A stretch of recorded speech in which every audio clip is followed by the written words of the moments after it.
Hello, my friends. Welcome to another episode of Deep True Crime, where we explore past cases and many times current cases to help you know what could go wrong out there in this crazy world. I'm Manny Rodriguez. Thank you for joining me today. If you are new to my channel, please be sure to hit that subscribe button, hit that like button if you are a follower of Deep True Crime. She is known as America's first female serial killer. So who is Aileen Wuornos?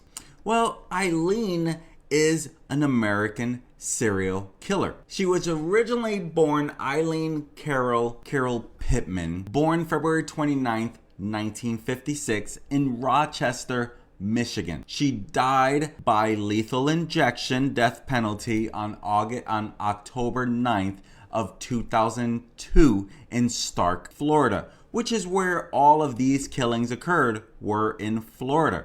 And she murdered at least 7 people in a 12-month period. That's a lot of people. And this case literally drew national attention to issues such as the relationship between gender and violence and the legal treatment of acts of self-defense by women.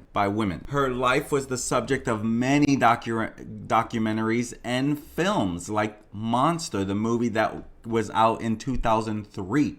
She had a deeply troubled childhood, well known to be a lot of problems. Her parents separated before she was born, and her father later spent time in mental hospitals for child molestation. She was an angry person growing up. When she was 4 years old, she and her brother were sent to live with her grandparents. And in her early teens, she spent time at a home for unwed mothers and then dropped out of school and turned to prostitution. And so she literally had a pretty rough upbringing, which in my opinion should not lead to this type of crime. If you have a lot of hate in you, it could lead to some ugliness. And I'll tell you, I had a pretty rough upbringing, and I could not even imagine ever being able to think like this. To me, this is pretty scary. This is why I became an armchair detective, so I can dive deep into this stuff.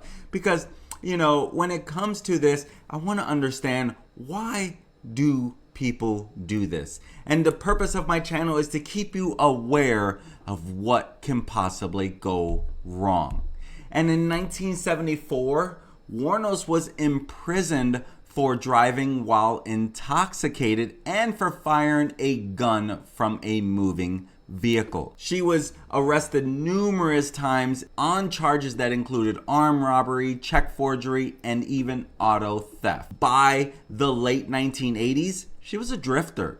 In 89 to 90, she was posing as a hitchhiking prostitute. That's when she would kill 7 middle-aged male motorists. All of these were men who were killed, and she would leave their bodies along the highways of Florida and southern Georgia. But they were all killed, from what I'm understanding, in Florida. And so she was arrested in early 91, and she admitted to the killings, but claimed that she acted in self-defense after the men assaulted her. And that's where a lot of this comes in. She truly claimed self-defense, but no one really knows, right? And so supporters, she had a lot of supporters, believe it or not, and they viewed her as a strong, independent woman, and even as a heroic figure for defending herself against the male aggression on her. In 92, she was convicted of one of the murders, which was the first one, and sentenced to death. She later pleaded guilty to 3 more of the murders and admitted that she had killed for profit and not in self-defense. She was executed by lethal injection, as I mentioned earlier. And so, some of this getting caught, she had a girlfriend, a living girlfriend. They were together for about 5 years. Tyria Moore. Tyria Moore her live-in girlfriend helped the cops finally catch her girlfriend. And so it's interesting because who would have known she was falling in love with a serial killer? So when Tyria Moore cooperated with the police and coerced a confession out of Aileen Wuornos, the two had been living together in a committed relationship for nearly 5 years. And on a humid Florida evening in 1986, Tyria Moore fatefully met Aileen Wuornos. And, Aileen, she was a blonde. She met her at the Zodiac bar in Daytona. Weeks earlier, Moore had left her conservative hometown of Cadiz, Ohio, to fully embrace herself being a lesbian. And unbeknownst to her, she was going to be falling in love with a serial killer. And so as the relationship progressed, Wuornos admitted that she had been in and out of jail for theft and armed robbery. She even added that she had been abused and abandoned as a child and often used prostitution as a means to make money. And so Moore, the girlfriend, she tried to discourage these behaviors in Wuornos, but their relationship took a big turn in 1989 when Wuornos confessed that she killed a man. And Wuornos, she told her girlfriend Tyria that her victim was a client who had become abusive and that it was out of self-defense. Moore actually believed her, but then Wuornos killed again and again. And so soon, Moore was forced to talk to the police. Her testimony was damning evidence against Wuornos, and now she was going to help put the serial killer behind bars.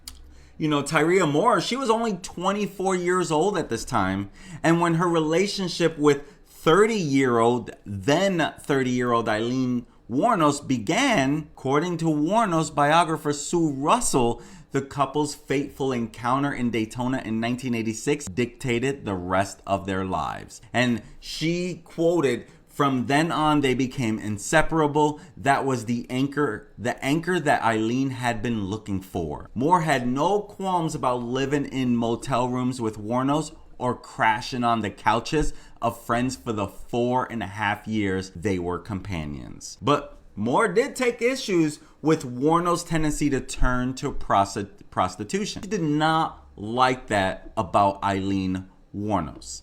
So if you're familiar with the actress Christina Ricci, she played Tyria Moore in the movie Monster, not with an S. And so Tyria Moore said, "Once I found out that she was prostituting, I did everything I could to help her stop doing that." But then on November 30th, 1989, Wuornos came home claiming to have shot and killed a client of hers who raped and beat her. So, Moore, she believed the partner when the victim was identified as a convicted rapist named Richard Mallory. So obviously that's going to add to, okay, maybe Aileen's not lying to me, right? But then Wuornos started to come home with the belongings of strangers. And so unknown to Moore, Mallory's murder was followed by that of David Spears. When she murdered David Spears, Wuornos shot him 6 times in May of 1990, and he was left naked in the woods. That same month, she shot rodeo worker Charles Karskadin 9 times and similarly dumped his corpse. Then on June 30th, the same fate befell Peter Siems, a 65-year-old driving his 1988 Pontiac Sunbird from Florida to Arkansas. Now it's unclear what Aileen Wuornos' girlfriend thought when she arrived home in his car one day. Of course, that is going to bring some red flags as well. On July 4th of that year, Wuornos drove that car off the road, and while inspecting the abandoned crash site, police recovered prints from the car, which were later traced to Daytona pawn shops where Wuornos had sold Peter Siems' belongings. And so then at the last resort, that is when they arrested her. And this is a quick picture of the World Resort. And we don't really know if what her thought process was at this very time when she was caught. But this was a frequent hangout, which became very popular even more after Aileen Wuornos was busted there. And so, now she was wanted for murder and her face was plastered across the news. Moore left Florida to stay with her family in Pennsylvania. Meanwhile, Wuornos murdered 3 more men. She murdered a sausage salesman named Troy Burris, a U.S. Air Force Major Charles Humphreys, and a trucker named Walter Antonio. Finally, Moore agreed to talk to the police. Aileen Wuornos' girlfriend testifies against her. This Wuornos rampage, it came to an end when police arrested her on a warrant at the Last Resort Biker Bar in Volusia County, Florida. And she was arrested on January 9th of 1991. Authorities, they approached Tyria Moore the following day, finding her ready to cooperate in exchange for immunity. Immunity? Why would she need immunity? What did she do wrong? Well, she knew about these crimes and did nothing about it. That alone can cause you to have your own problems as well, right? And so, my friends, just a quick reminder, if this is something you like to follow, please smash that subscribe button and let me know and let YouTube know you are getting some value from this. Back to the story, my friends. And so she was put up in a Daytona motel room and she was, given a bunch of food, Budweisers. She was instructed to call Wuornos in jail until she admitted to her crime. She made 11 calls in total and frantically claimed to be terrified of being charged for the murders herself. That's how she would get Wuornos to make her confession. When Wuornos asked if she was being recorded, Moore simply lied to her and said, "No, you're not being recorded." And Wuornos, she tells her over the phone, "You are innocent. I'm not gonna let you go to jail. Listen, if I have to confess, I will." And on January 16th, she did. She says, "I don't want Moore to get messed up for something I did." Wuornos reportedly told police, "I know I'm gonna miss her for the rest of my life." Her trial begins on January 13th of 92. And so Aileen Wuornos' girlfriend, she now lives in a private life. You will not know where that girl is. But Tyria Moore, she became a star witness in the case.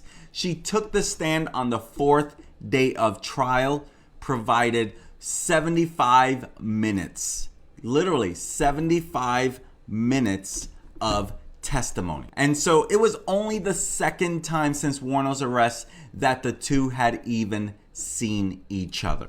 And great job helping put this crazy girl Aileen Wuornos away. And so she becomes a star witness. She takes the stand and gives 75 minutes of testimony. She claimed that Wuornos had never mentioned Mallory having hurt her before she killed him and that she appeared unharmed when she calmly recounted killing him. And she says, "We were just sitting around watching TV and drinking a few beers. She seemed fine." Moore left the court that day without ever meeting Wuornos' eyes. It was the last time they ever saw each other as the judge sentenced Wuornos to death via electric chair. Now she would end up getting lethal injection. And so that's the story of Tyria Moore, her girlfriend who would help catch her. And so now you know a little more of Aileen Wuornos.